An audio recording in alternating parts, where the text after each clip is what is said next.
capítulo 16, eu convido a igreja a abrir a palavra de Deus, Romanos 16, e esse é um daqueles capítulos que, se não for pela sequência, pela pregação lectio contínua, ou seja, sequenciada da Escritura, provavelmente a igreja não vai ouvir pregações em textos assim.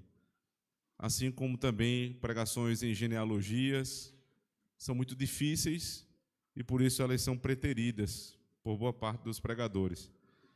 É difícil você ler uma sequência de nomes e saudações a esses nomes de pessoas que você não conhece, que são, na maioria dos casos, incomuns na Escritura, e daqui você entender que há uma pregação, que há uma mensagem da palavra de Deus. Mas há. João Crisóstomo, um dos pais da igreja, a respeito desse texto, ele disse que um bom garimpeiro, ele vai procurar em Romanos 16, por meros fragmentos, e desses fragmentos ele vai limpá-los, cuidá-los, e vai demonstrar que há grande tesouro em Romanos 16. Espero que Deus nos dê essa graça de garimparmos esse texto e encontrarmos pepitas de um grande tesouro. Por outro lado, para aqueles que desejam, nesse ano, ter filhos e estão procurando nome para os seus filhos, eu já não recomendo muito Romanos 16. Eu acho que não é a melhor forma de pedir a Deus nome para os seus filhos. Vocês vão se deparar aqui com nomes bem estranhos, Herodião, Apeles, Trifena, Trifosa, Rufo. Então, acho que não é um bom caminho por aqui. Existem nomes da Escritura que são mais fáceis de serem pronunciados, que não estão aqui em Romanos 16, mas é, de fato, um grande tesouro poder ouvir pregações em textos como esse, que são inusitados, mas que não são menos palavra de Deus do que as narrativas mais conhecidas. Nós vamos hoje até o verso 16, permitindo Deus, leitura da palavra do Senhor, versos 1 a 16, ouçam a voz do nosso Deus. Recomendo-vos, pois, Febe, nossa irmã, a qual é serva na igreja que está em Cencreia, para que a recebais no Senhor como convém aos santos, e a ajudeis em qualquer coisa que de vós necessitar, porque tem hospedado a muitos, como também a mim mesmo. Saudai a Priscila e Áquila, meus cooperadores em Cristo Jesus, os quais pela minha vida expuseram às suas cabeças o que não só eu lhes agradeço, mas também todas as igrejas dos gentios. Saudai também a igreja que está em sua casa. Saudai a Epêneto, meu amado, que é as primícias da Acaia em Cristo. Saudai a Maria, que trabalhou muito por nós. Saudai a Adrônico e a Júnias, meus parentes e os meus colaboradores, companheiros na prisão, os quais se distinguiram entre os apóstolos e que foram antes de mim em Cristo. Saudai a Amplias, meu amado no Senhor. Saudai a Urbano, nosso cooperador em Cristo, e a Estaques, meu amado. Saudai a Apeles, aprovado em Cristo. Saudai aos da família de Aristóbulo. Saudai a Herodião, meu parente. Saudai aos da família de Narciso, os que estão no Senhor. Saudai a Trifena e a Trifosa, as quais trabalham no Senhor. Saudai a amada Pérside, a qual muito trabalhou no Senhor.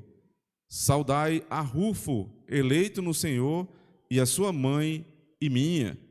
Saudai a Síncrito, a Flegonte, a Hermes, a Pátrobas, a Hermas e aos que estão com eles. Saudai a Filólogo e a Júlia, a Nereu e sua irmã, e a Olimpas e a todos os santos que com eles estão. Saudai-vos uns aos outros com santo ósculo. As igrejas de Cristo vos saúdam. Amém. Oremos.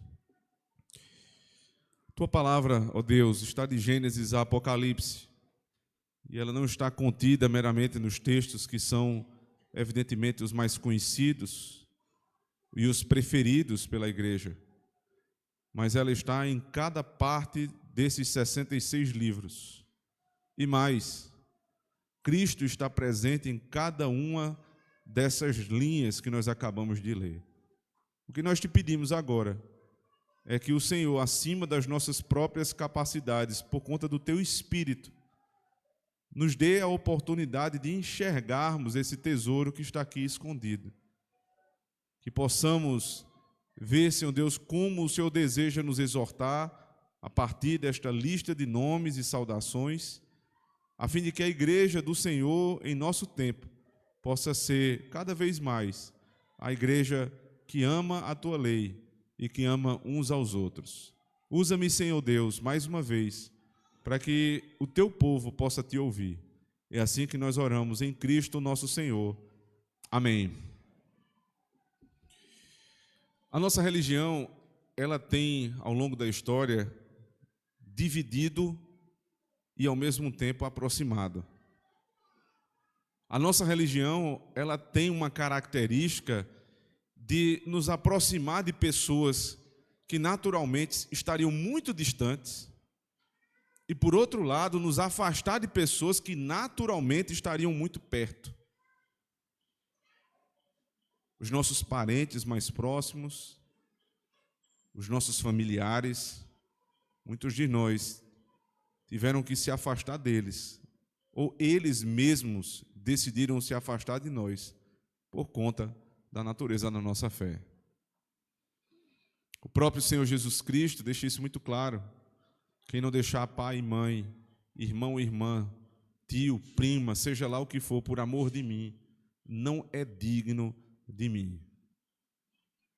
Nós precisamos estar tão dispostos, irmãos, a deixar tudo por Cristo, que isso envolve os laços mais puros de sangue. O filho que se aparta do pai, um pai que se aparta do filho,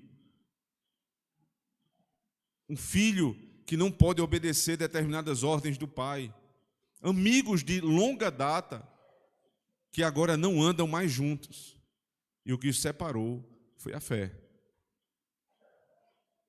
Existem muitas histórias de pessoas que foram deserdadas da sua família. Eu já contei aqui a história de um antigo judeu, né, da nossa época, que é paraibano, inclusive, e que virou pastor presbiteriano, mas que em determinado tempo da vida, quando ele foi convencido na leitura do texto de Mateus, que o evangelho de Cristo era verdade, deixando o velho judaísmo e abraçando o cristianismo, ele simplesmente foi deserdado pelos seus pais.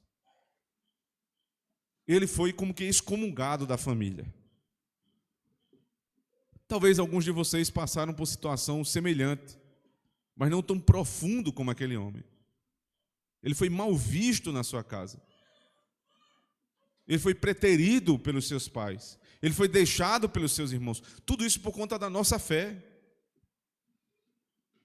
A pergunta é, até que ponto nós estamos comprometidos com o evangelho a fim de perder coisas tão caras? Aqueles que perderam e já tomaram decisões neste nível de deixar a família, deixar amigos, deixar as pessoas mais queridas para trás por conta da nossa fé, também puderam provar de uma outra situação. Puderam perceber que na igreja, no meio do povo de Deus, nós começamos a ganhar muitos pais, muitas mães, muitos irmãos, muitas irmãs, muitos amigos. Nosso Senhor Jesus Cristo também promete isso, que nós vamos deixar as pessoas mais amadas por conta do evangelho, mas nós não vamos ficar órfãos. Deus nos dará pais, mães, avós, tios na igreja.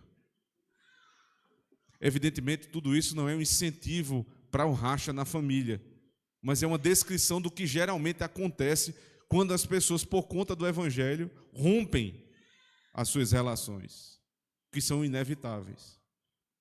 Então Deus nos dá uma nova família.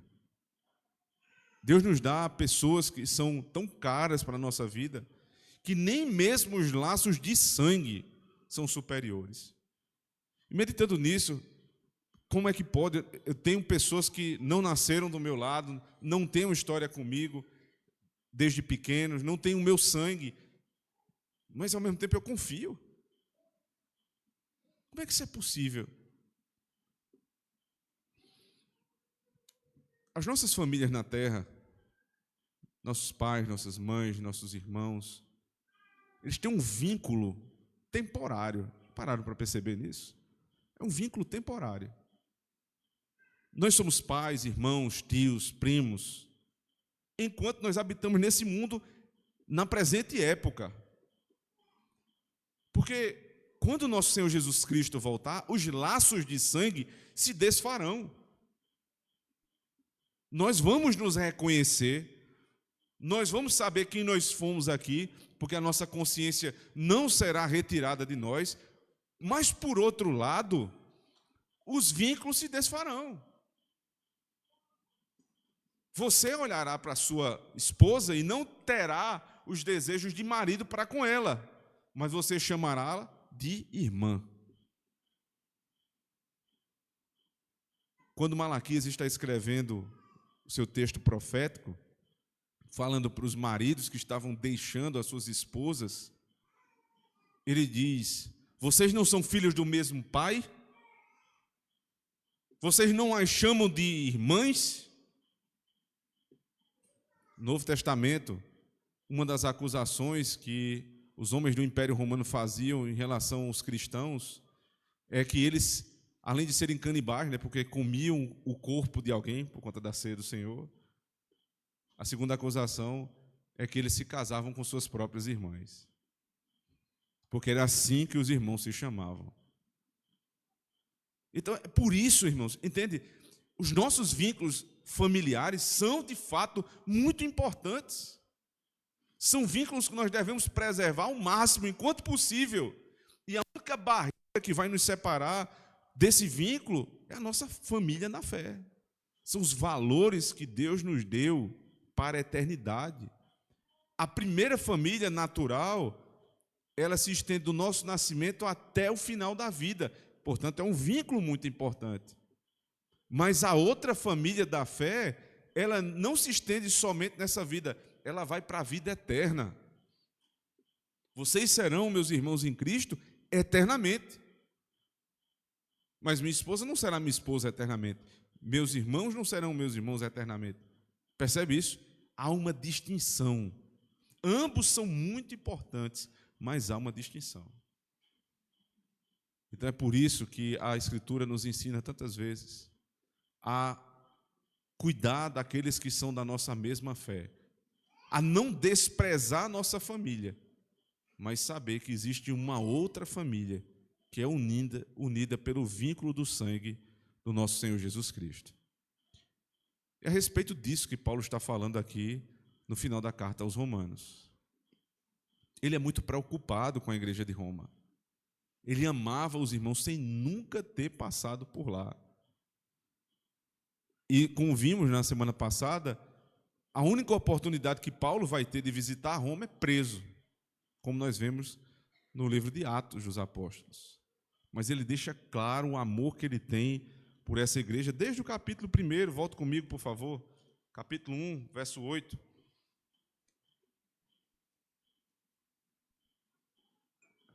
Diz assim o apóstolo Paulo: primeiramente dou graças ao meu Deus por Jesus Cristo, acerca de todos vós, porque em todo o mundo é anunciada a vossa fé.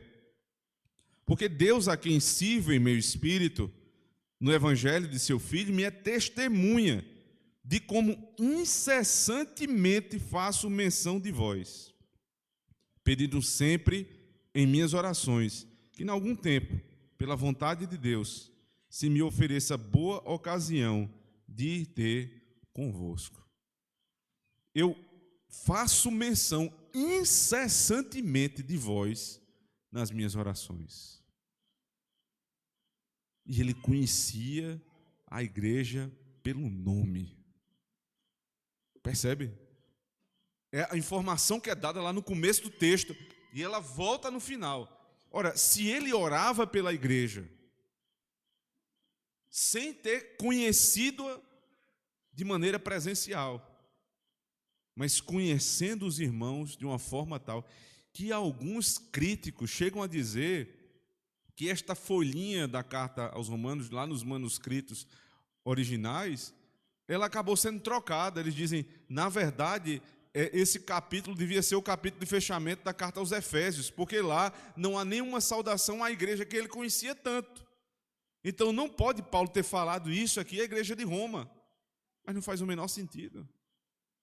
Meus irmãos, nós temos 5.000 manuscritos do Novo Testamento, e não há divergência neles de que esse capítulo faz parte da carta aos Romanos. Porque ainda não tendo visitado, muitos deles eram cooperadores, como o próprio apóstolo diz, de longas datas. Ele já havia se encontrado com alguns desses irmãos em outras ocasiões pelo mundo, eles viajavam muito. Boa parte desses irmãos aqui eram missionários. Então Paulo conhecia, seja presencialmente em uma dessas viagens, ou também pelas histórias que eram contadas. Quando ele tinha tempo, e incessantemente, ele fazia menção dos nomes dos irmãos nas suas orações. Que dever têm os pastores de orar pelas ovelhas, fazendo menção dos seus nomes? Os irmãos talvez não saibam, mas há um momento na reunião do conselho, e nós poderíamos dividir a reunião do conselho em 3 partes. E a maior parte, não tenha dúvidas, é a parte em que nós vamos avaliar os membros, os nomes de cada um. Eu trago geralmente ali a lista das visitas, dos aconselhamentos que aconteceram, e aqueles casos são tratados na igreja com maior ou menor nível de detalhe, dependendo da situação. O pastor Aldenor faz o mesmo, trazendo os nomes dos irmãos lá de João Pessoa, e nós fazemos um pente fino ali no rol de membros, para que nós possamos conhecer e orar pela causa dos irmãos. Vez por outra nós esquecemos de um nome ou de outro. Então vem um presbítero e traz: pastor, e fulano? Eu percebi que ciclano não veio no culto domingo, foi o que aconteceu. Então existe essa preocupação de fazer menção do nome dos irmãos, de deixar claro que cada alma importa, que cada sujeito que coloca os pés na igreja precisa ser pastoreado. Paulo deixa desde o início da carta isso muito claro: eu faço menção de vós, e ele os conhecia pelo nome. A importância do pastor conhecer os irmãos, acompanhá-los, aconselhá-los, visitá-los. É por isso que ele tem esse nível de intimidade para falar com a igreja. Ele os conhecia pelo nome. Só que um desses que ele conhecia nem era da igreja de Roma. E é o primeiro nome que aparece aqui. Se vocês perceberem, logo no verso 1, recomendo-vos, pois, Febe, que é motivo de grande debate no texto. As pessoas esquecem tudo que é falado no capítulo 16 e simplesmente passam a debater o verso 1, por conta de uma expressão. Recomendo-vos, pois, Febe, nossa irmã, a qual é serva na igreja que está em Cencreia. A palavra serva, ela é a palavra diaconisa. Então, existem muitos teólogos na nossa época que eles vão defender, a partir desse texto, o ofício da diaconisa. Eles deixam para trás todo o resto e passam a discutir o ofício de uma mulher na igreja. João Calvino, quando ele vai discutir, comentar Romanos 16, eles não têm muito a dizer. Ele elenca alguns pontos ali e vai embora. Não tem muito a dizer. Ou seja, não era um debate dos tempos da reforma. Ninguém ia parar a vida para discutir isso aqui, porque, de fato, é uma grande bobagem. Mas como eu sei que atualmente não é tão bobagem assim, e não é tão desconhecida essa tese, eu preciso lá botar um pouco com os irmãos aqui, para não restar nenhuma dúvida.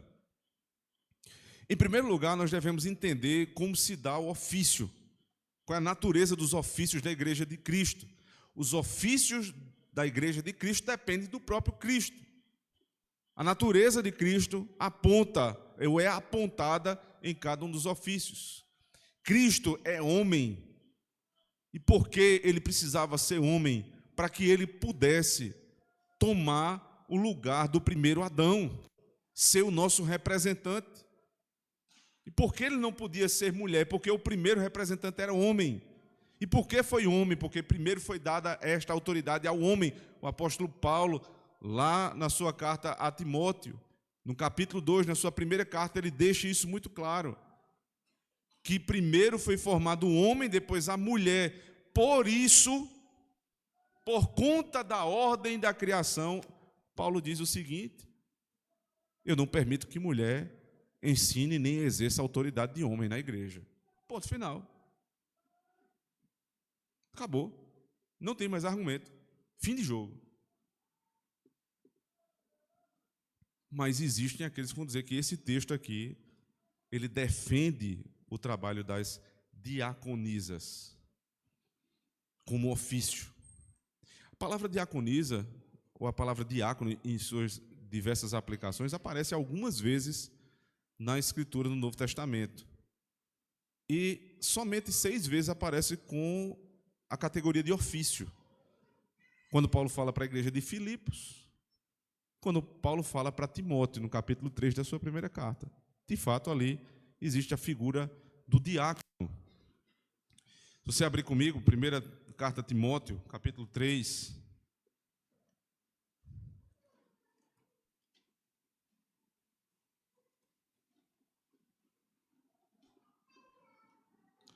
A partir do verso 7, depois de falar dos presbíteros, ele diz, verso 8, perdão, da mesma sorte os diáconos sejam honestos, não de língua dobre, não dados a muito vinho, não cobiçosos de torpe ganância, guardando o mistério da fé numa consciência pura. E também estes sejam primeiro aprovados, depois sirvam se forem irrepreensíveis. Da mesma sorte as esposas sejam honestas, não maldizentes, sóbrias, fiéis em tudo. A tradução da Revista Corrigida não deixa nenhuma dúvida, né? As esposas.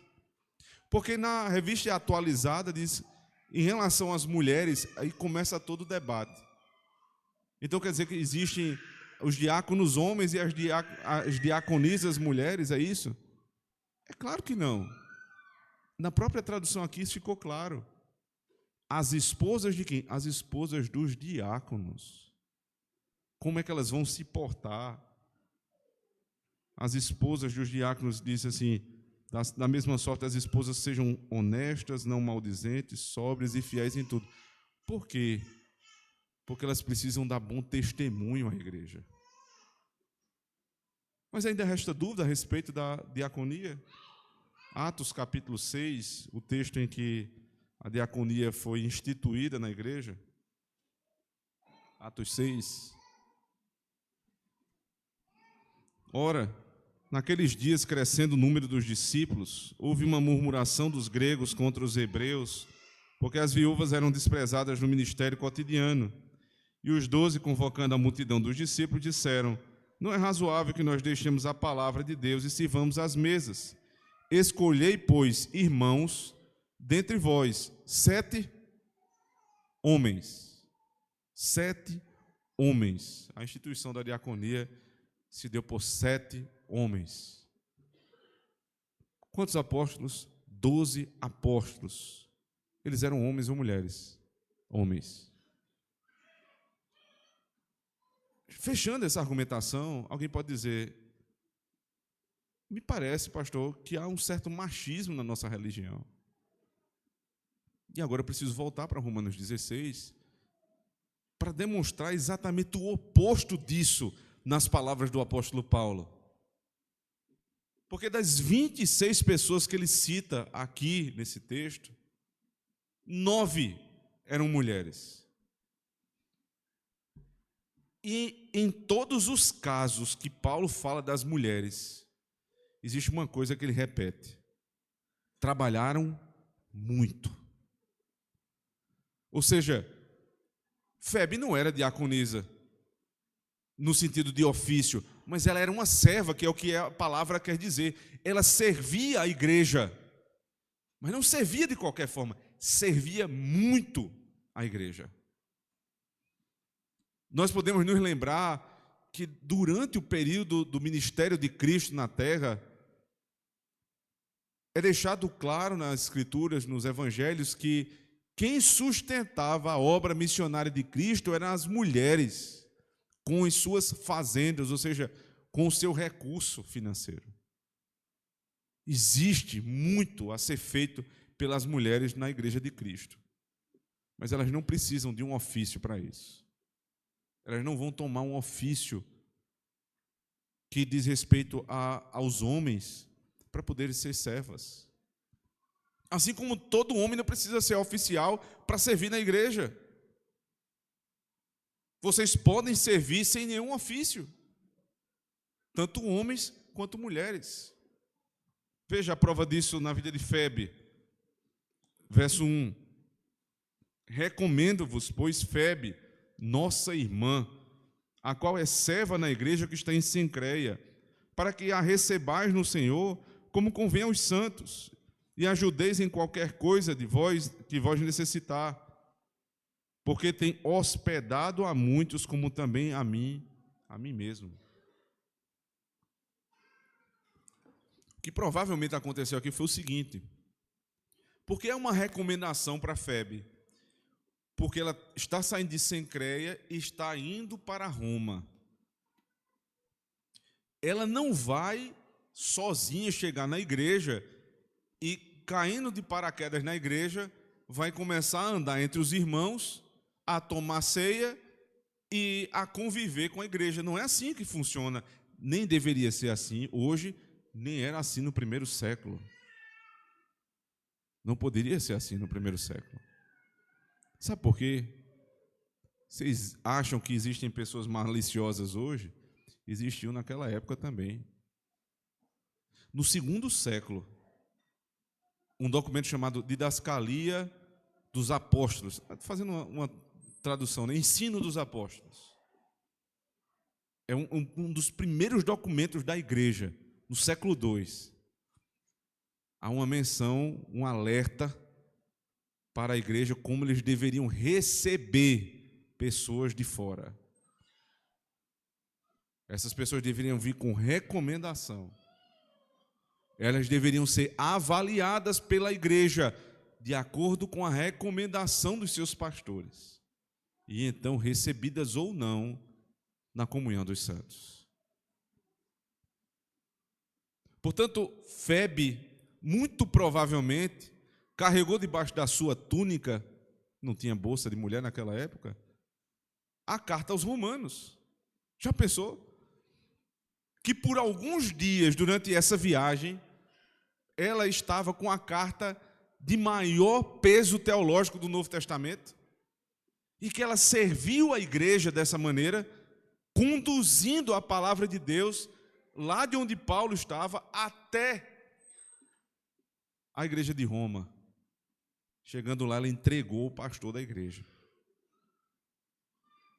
Uma menção interessante de Matthew Henry é que ele diz assim: e este pastor da igreja não era Pedro, como querem os católicos romanos. Numa lista tão grande assim, de nomes e mais nomes na igreja de Roma, cadê Pedro? Não deveria ser ele o bispo de Roma? Mas não é nem citado. Mas ela entregou a carta ao pastor da igreja.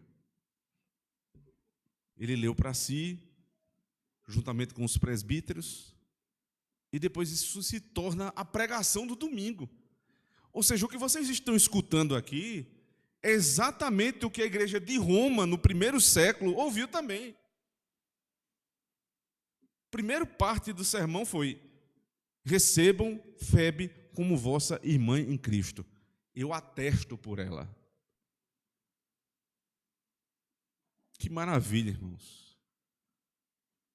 Hoje ainda existem igrejas, a nossa é uma delas, que tem o zelo, o cuidado de, ao receber alguém na ceia do Senhor, pedir a recomendação do pastor.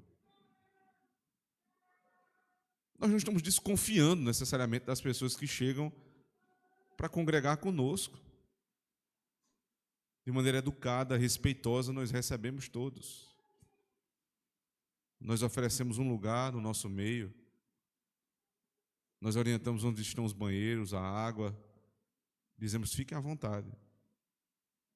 Mas quando o assunto é a ceia do Senhor, essas pessoas precisam chegar com a recomendação, não delas próprias, não faz sentido, mas dos seus pastores.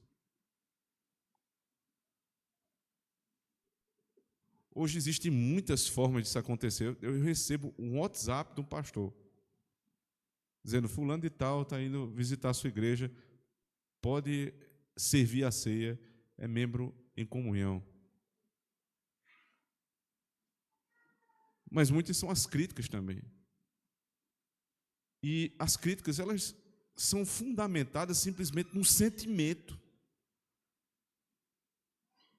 É um sentimento de ter sido rejeitado, mal compreendido.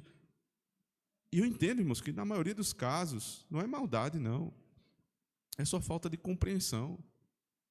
Mas aqui está um texto onde uma irmã, para ser recebida na igreja de Roma, ela carrega consigo uma carta de recomendação. E não é a única oportunidade que isso acontece. Ele vai descrever quem é Febe. Primeiro ele diz: nossa irmã, minha e vossa, recebam porque ela é nossa irmã. O caráter dela, ela é serva na igreja em Cencreia. Ele continua, verso 2: para que a recebais no Senhor como convém aos santos, e ajudeis em quaisquer coisa que de vós necessitar. Recebam, ela é vossa irmã, ou seja, podem entregar a ceia do Senhor para ela, ela está em comunhão. Mas e quanto ao trato natural, depois da comunhão dos santos? Se ela vai passar um tempo no vosso meio, ajude-a como ela necessitar. O que ela precisar, pode entregar a ela. Ela é uma pessoa de confiança. Quem dera nós tivéssemos esse cuidado, irmãos. Quando as pessoas chegam à nossa igreja, recentemente, nós não os conhecemos ainda. Muito cuidado. As pessoas chegam, elas precisam ganhar a nossa confiança. Se nós tivermos uma recomendação do pastor, é muito melhor. E é por isso que sempre é solicitada a carta de transferência, uma carta de recomendação. E aquela igreja manda para esta igreja um documento dizendo: o irmão tem bom caráter cristão. Recebam. Aquele documento que muitas vezes é desprezado, para vocês terem uma ideia, muitas vezes nós pedimos cartas de transferência e as igrejas não dão. Às vezes falam pelo telefone, dizem: não, está tudo bem, mas não dão documento porque acham uma mera burocracia. Não é a mera burocracia, é uma ordem bíblica. A recomendação. Receba o que ela precisar e entregue a ela. É uma pessoa de confiança. Por quê? Porque tem hospedado a muitos, como também a mim mesmo. Chegou a hora da igreja de Cristo retribuir essa mulher. Porque lá em Cencreia, ela ajudava muitos irmãos, ela cedia hospedagem para muitos irmãos. Existem alguns estudiosos que dizem que ela está dentre as mulheres, lá de 1 Timóteo 5, que ajudavam os doentes da igreja.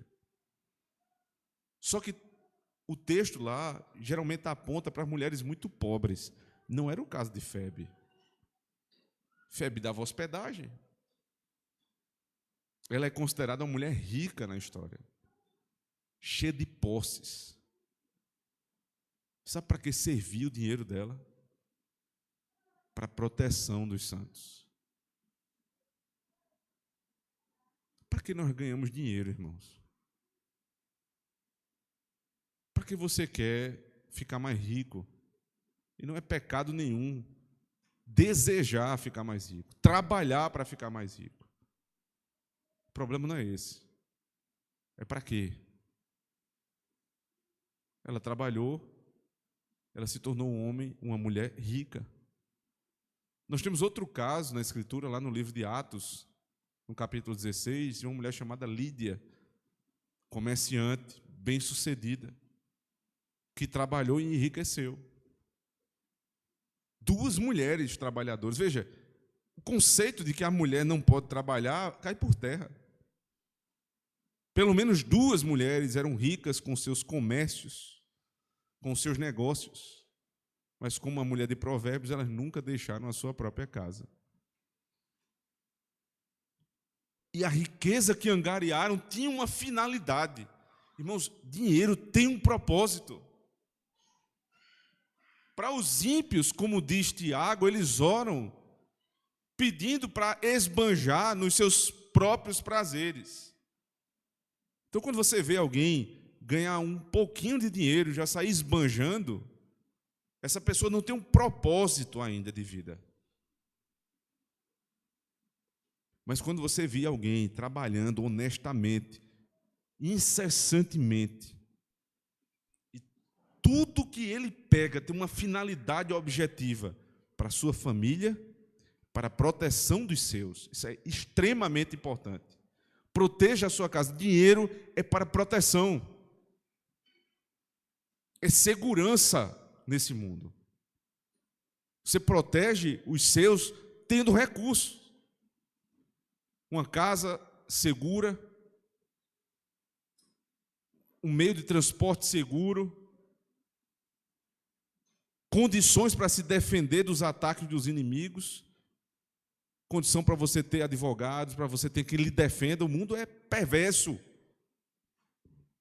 Proteger no dia da angústia, no dia da enfermidade, você protege os seus tendo recurso para pagar um tratamento. É proteção. Depois que você proteger os seus, aí você vai ampliar agora o círculo da proteção para os da fé, os da sua mesma fé. Protegeu a família, agora e a igreja? Fidelidade na contribuição. Fidelidade na contribuição. Uma palavra aqui para os membros da nossa igreja. Nós todos os anos fazemos a nossa declaração de contribuição para o ano vindouro. Como 90% da igreja não estava aqui quinta-feira, eu quero deixar claro para os irmãos que a declaração que os irmãos fizeram não foi cumprida. Nós tivemos 60 mil reais a menos do que foi declarado para o que foi cumprido. E nós não terminamos no vermelho, graças a Deus, em primeiro lugar. Em segundo lugar, porque o Instituto assumiu todas as despesas da igreja no tocante ao que é despesa física, do prédio físico. Nós não podemos passar por isso novamente, irmãos. Não podemos passar por isso novamente. Nós temos crescido, Deus tem nos abençoado. Sejamos fiéis nos dízimos e nas ofertas. Fiéis nos dízimos e nas ofertas. Não só dando o que era necessário, mas se os irmãos prosperarem durante o ano, lembrem para que serve o dinheiro. Primeiro para a sua casa. Sustente os seus, proteja os seus. Mas lembre do reino de Deus. Lembrem do reino de Deus. Quantas obras têm sido feitas a partir dessa igreja, irmãos? Não se esqueçam disso. o compromisso com o reino de Deus. Uma mulher nos deu o exemplo de hospedar pessoas na sua própria casa. E sabe o que é mais maravilhoso? Paulo reconheceu o trabalho dessa mulher, o serviço dessa mulher, e registrou o nome dela na Escritura. Febe é uma mulher reconhecida 21 séculos depois, porque trabalhou com o objetivo certo e, tendo o recurso à disposição, usou para a obra de Deus. Recomendo, assino embaixo, avalizo por essa mulher. Eu não recomendo ninguém, nenhum de vocês, botar a mão no fogo por outro, no sentido de que essa pessoa aí é de total confiança, no sentido de que ela nunca vai pecar. Isso não se faz. Mas existe um nível de confiança que nós devemos ter uns com os outros, ao ponto de recomendar um irmão. Quer dizer, eu me responsabilizo por essa recomendação. Essa pessoa merece a minha recomendação. São muito poucos os que merecem a nossa recomendação, mas sempre há alguém que merece. Febe era uma dessas pessoas. Paulo continua agora citando um casal muito famoso no Novo Testamento. Verso 3. Saudai a Priscila e a Áquila, meus cooperadores em Cristo Jesus, os quais, pela minha vida, expuseram as suas cabeças, o que não só eu lhes agradeço, mas também todas as igrejas dos gentios. Saudai também a igreja que está em sua casa. Áquila e Priscila, ou Priscila e Áquila. É interessante que geralmente o nome de Priscila vem à frente de Áquila, isso não era comum. Não era comum, muito provavelmente o trabalho de Priscila na igreja era algo tão fenomenal. Ela era tão dedicada, talvez Áquila não tivesse como se dedicar tanto tempo à igreja quanto a sua esposa, mas ela foi evidenciada. Priscila e Áquila. Assim eles são conhecidos. E a primeira vez que nós temos menção desses nomes é lá em Atos capítulo 18. Por favor, abram comigo. Atos 18.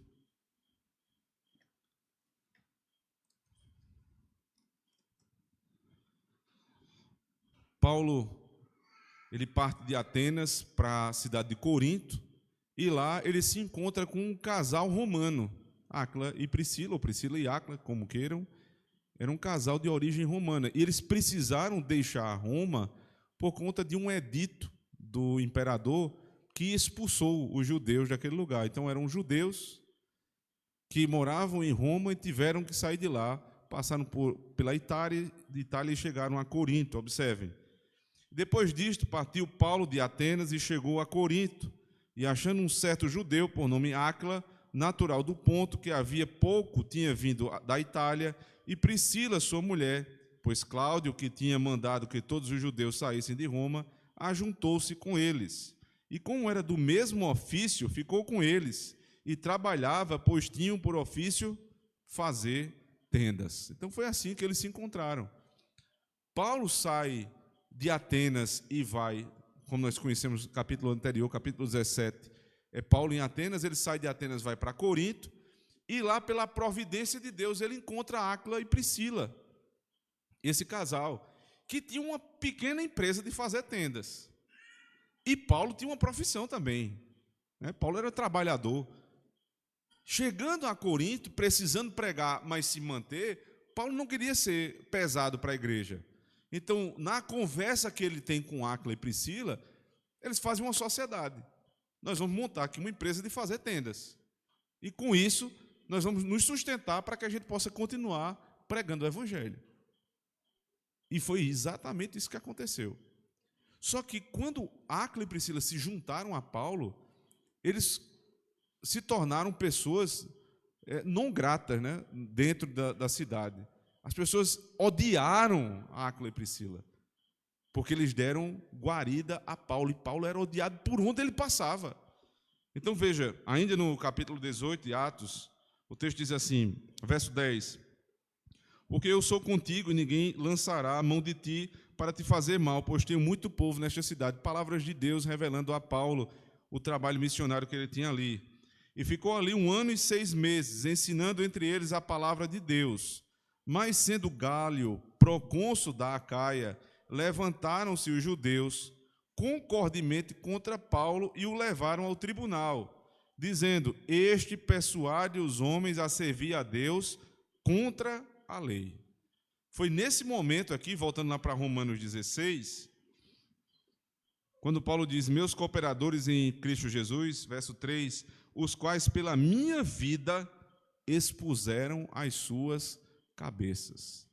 Eles foram tão amigos de Paulo que quando ele foi levado para ser preso, eles continuaram do lado de Paulo, não negaram Paulo em momento nenhum.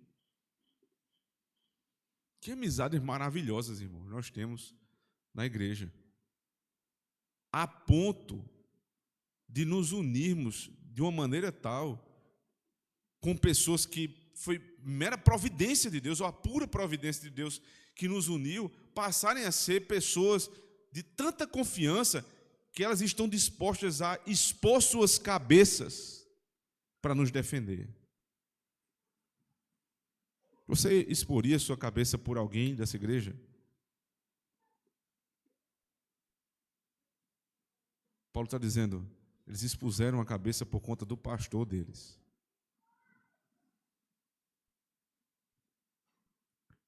Não é só neutralidade,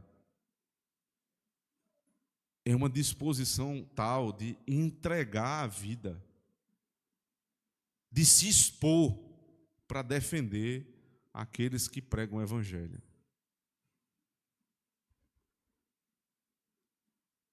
Nos nossos dias, talvez seja mais fácil expor a cabeça do pastor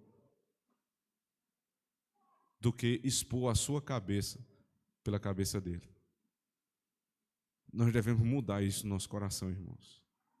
Nós devemos cultivar amizades no nosso meio, a ponto de, mesmo diante de todas as nossas diferenças, porque se você analisar vida por vida aqui, nome por nome, eles não pegavam uma letra um do outro. Existem nomes aqui que eram nomes da nobreza de Roma e, ao mesmo tempo, nomes de escravos. A igreja de Roma tinha judeu e tinha gentil. Tinha pobre e tinha rico. Existiam homens que Paulo conhecia há muito tempo e outros que ele nunca nem viu. Mas eles estavam dispostos a lutar pela mesma fé. Priscila e Áquila, meus cooperadores, os quais, pela minha vida, expuseram as suas cabeças. Cultivem amizades com pessoas que vocês sabem que estão dispostos a expor suas cabeças por vocês. Que Deus nos conceda isso, irmãos. Amizades neste nível. Ele diz ainda, o que não só eu lhes agradeço, mas também todas as igrejas dos gentios. O povo de Deus em todas as igrejas dos gentios, para quem Paulo foi designado, agradecia a Priscila e Áquila por esta disposição de defender o apóstolo Paulo. Ele diz ainda, saudai também a igreja que está em sua casa. Primeira carta aos Coríntios, capítulo 16, lá no finalzinho da carta, abra comigo. Verso 19, Paulo diz, as igrejas da Ásia vos saúdam. Saúdam-vos afetuosamente no Senhor, Áquila e Priscila, com a igreja que está em sua casa. Que casal maravilhoso, irmãos. Cooperadores do Evangelho, sócios do apóstolo Paulo, e ainda por cima eles emprestavam a casa para ser uma igreja. Essa igreja nasceu numa casa, mais precisamente numa garagem de uma casa, que foi emprestada por duas irmãs, Irles e Laíla. De lá surgiu a Igreja Presbiteriana do Alto Branco, a Igreja Presbiteriana Litorânea, um seminário, uma escola, Não duvidem dos pequenos começos. Não desprezem os pequenos começos. Era desprezível a nossa reunião lá, do ponto de vista numérico. Era motivo de zombaria, muitas vezes. Uma igreja numa casa, uma garagem de uma casa. Isso não vai dar certo, não. No Alto Branco, várias igrejas da cidade já tinham tentado vir para cá. No Alto Branco não dá certo, não funciona. As pessoas lá, elas não se relacionam. Elas preferem ir para uma igreja em outro lugar. Estamos aqui para demonstrar que o evangelho funciona em qualquer lugar que ele for pregado. Uma igreja que surge numa casa, não despreze os pequenos começos. Ele continua: saudai a Epêneto, meu amado, que é as primícias da Acaia em Cristo. Esse foi o primeiro irmão que Cristo o ganhou sua alma lá em Corinto, na região da Acaia. Saudai a Maria, que trabalhou muito por nós. Saudai a Adrônico e Júnias, meus parentes e meus cooperadores na prisão, meus companheiros na prisão, os quais se distinguiram entre os apóstolos e que foram antes de mim em Cristo. Adrônico e Júnias. Há uma discussão aqui se é um casal, se são dois homens. Possível que sejam dois homens. A palavra Júnias seja uma abreviação de uma outra palavra de um homem. E eles sejam dois cooperadores do Evangelho. Mas a discussão maior não é isso, é porque Paulo diz assim: os quais se distinguiram entre os apóstolos. Aí a discussão, o que é levantado aqui é que eles eram apóstolos também. E se Júnias for mulher, é pior ainda, né? Porque você tinha um apóstolo e uma apóstola. Mas não é isso que o texto está dizendo. Eles se distinguiram entre os apóstolos. Esses irmãos aqui, Paulo conheceu em muitos lugares, como Áquila e Priscila. Eles se conheceram em Corinto, mas eles não tinham ofício, Áquila e Priscila. Mas eram pessoas que cediam sua casa para a pregação do Evangelho, ajudavam na plantação de igrejas, trabalhavam com a finalidade de expansão do reino. E a palavra apóstolo, ela é utilizada justamente nesse sentido. É o que é enviado para uma determinada obra. Apóstolo é esse, é o que é enviado. Mas apóstolo, no sentido de ofício, nós só temos 12. Na saída de Judas, você tem a entrada de Matias. Matias desaparece e vem o apóstolo Paulo. Sempre foram 12. Sempre foram 12. Judas foi retirado, Matias provavelmente morreu, e Paulo é que fica no lugar de Matias. E por que eles foram 12? Duas características do apostolado como ofício. A primeira, todos foram recomendados diretamente por Cristo. Foram ordenados, vamos dizer assim, diretamente por Cristo. E segundo, segunda carta aos Coríntios, lá no final, capítulo 13, verso 13, o próprio Paulo diz que os verdadeiros apóstolos são os que tinham, sendo comissionados por Cristo, o poder do próprio Cristo para fazer sinais e milagres e maravilhas. Se isso não acontecia, não era apóstolo. Então, nós não estamos aqui diante de novos apóstolos, mas de homens, talvez um homem ou uma mulher, que foram designados por Deus para pregar o Evangelho, para anunciar o Evangelho. Continua, verso 8: saudai a Amplias, meu amado no Senhor, saudai a Urbano, nosso cooperador em Cristo, e a Estaques, meu amado. Saudai a Apeles, aprovado em Cristo, saudai aos da família de Aristóbulo, saudai a Herodião, meu parente, saudai aos da família de Narcisos, que estão no Senhor. Saudai a Trifena e a Trifosa, as quais trabalham no Senhor. Saudai a amada Pérside, a qual muito trabalhou no Senhor. Saudai a Rufo, eleito no Senhor, e a sua mãe e minha. Eu falei para vocês. Você perde amigos, você às vezes se distancia de pai e mãe, para você ganhar outros pais e outras mães, outros avós e outras avós. Essa mulher aqui, né, quando ele sauda Rufo, eleito no Senhor, e sua mãe e minha, ele está dizendo, essa mulher é como uma mãe para mim. Existem mulheres na igreja, irmãos, que são como mães para os homens mais novos. Você perde por um lado, você ganha por outro. Ele continua, verso 14: saudai a Assíncrito, a Flegonte, a Hermes, a Pátrobas, a Hermas e aos irmãos que estão com eles. Saudai a Filólogo e a Júlia, e Nereu e a sua irmã, e a Olimpas e a todos os santos que com eles estão. Saudai-vos uns aos outros com santo ósculo. As igrejas de Cristo vos saúdam. Saudai uns aos outros. Depois de ele saudar todo mundo, é como se ele estivesse para a igreja, se dirigindo à igreja e dizendo: deem um beijo uns nos outros. Não com essa pouca vergonha de hoje em dia, né? De ficar dizendo: olhe para o seu irmão e dê um abraço no seu irmão. Não é isso. Não é isso que Paulo está recomendando. Mas ele diz: vivam como verdadeiros irmãos, na pureza e na santidade. Beijem-se uns aos outros. Trazendo para os nossos dias, o beijo é algo estranho para nós aqui no Ocidente, especialmente um beijo de um homem e outro homem seria estranho, mas você beijar qualquer outra pessoa na igreja, não ser sua esposa, seria estranho. Mas é como se ele estivesse dizendo: abracem-se.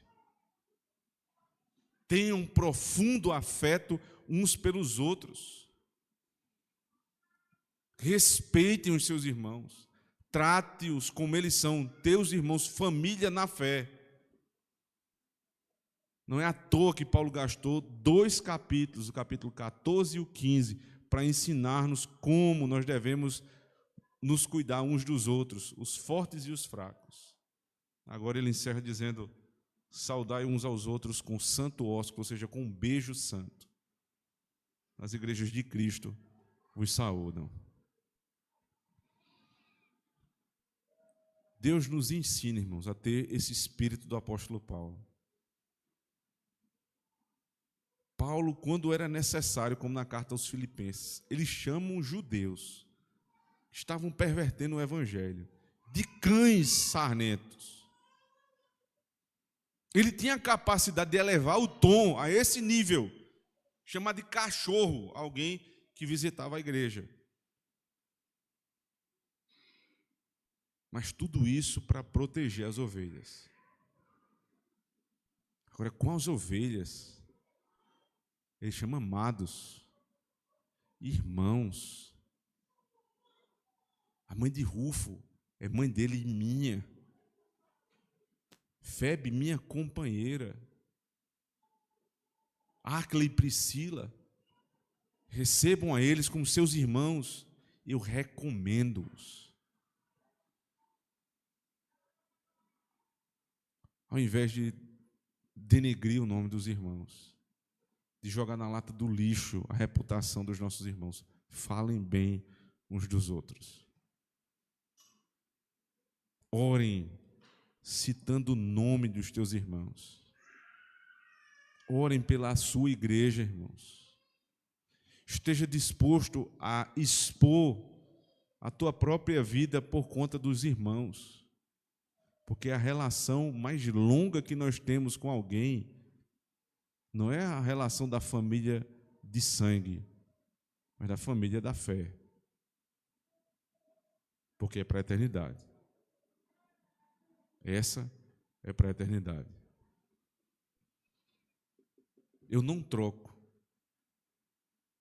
todos os meus amigos que eu perdi, todos os meus primos e tios que se afastaram de mim, depois que eu me converti. Por isso que eu tenho aqui com vocês. Essa igreja é extremamente amada por mim e por minha família. Não só daríamos a vida, mas nós temos entregue a vida por essa igreja.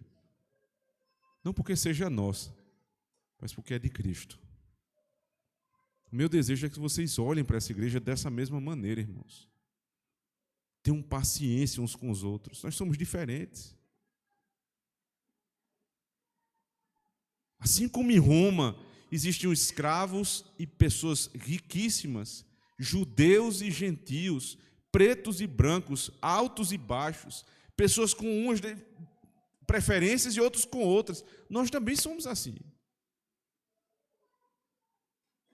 Mas nós precisamos ter paciência, sabedoria, para lidar com essas diferenças. E lembrar, é meu irmão. Se eu não souber lidar com meu irmão na terra, como é que eu digo que eu vou querer passar a eternidade com a minha família da fé? Não faz sentido. Amem uns aos outros, com amor santo, puro, imaculado de Cristo. E Deus vai nos abençoar na nossa união. Amém. Vamos orar.